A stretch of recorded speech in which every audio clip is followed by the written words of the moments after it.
Cette émission vous est présentée par Meloé G. Wells Alphax. Hey tout le monde, j'espère que vous allez bien. Alors aujourd'hui, on se retrouve pour un nouvel exemplaire du Poudmag en audio avec mes commentaires. Alors, le Poudmag a été très inquiétant sur Poudlard, encore une fois. Mais je vais vous le lire, vous comprendrez. Poudmag 4, la sécurité de Poudlard. Si infaillible? Ce soir, 25/03/2018 à 22h35, la directrice de Poudlard, Elena Delande, a fait une annonce étonnante. Sachez, chers lecteurs, que vous pouvez remettre en cause la sécurité de cette prestigieuse école qu'est Poudlard. Mais avant, comme l'a si bien dit cette chère Delande, commençons d'un ton léger. Elle a commencé son discours de la façon la plus simple qui soit. Mes chers élèves, bonsoir. Si je vous ai réunis ici, c'est pour deux raisons. Mais avant, je vous demanderai de rester silencieux, puis à très vite attaquer le cœur du sujet. Je vais commencer avec un ton léger, en démentant une rumeur. Il n'y a pas d'obscurus dans ce château. Car oui, une rumeur comme quoi une nouvelle élève serait une obscurus s'est très vite répandue. Mais entrons dans le sujet le plus épineux. Je dois vous faire part d'une malheureuse nouvelle. Aujourd'hui, 2 élèves se sont fait attaquer dans le parc. Ils se sont fait surprendre par un mage noir qui n'hésitait pas à user de magie sombre. Vous vous rendez compte? Cela n'était pas arrivé depuis le Seigneur des Ténèbres.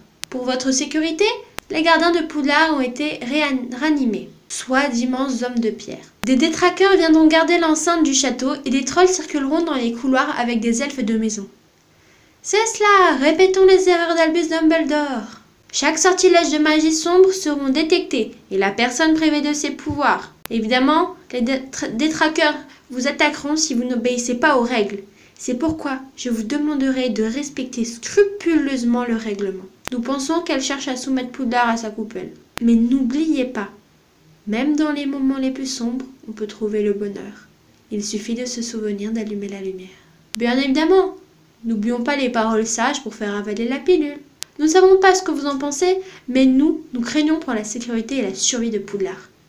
Devons-nous craindre un retour d'un mage noir?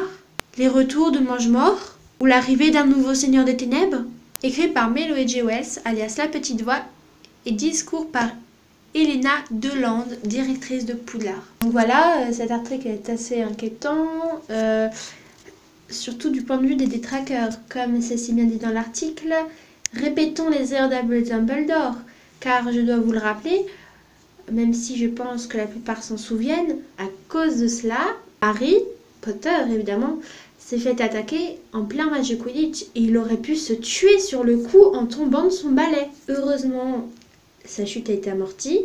Il n'a eu que quelques os cassés. Ça aurait pu être pire, certes. Son balai a été cassé. Mais pourquoi Elena Delande fait-elle ça?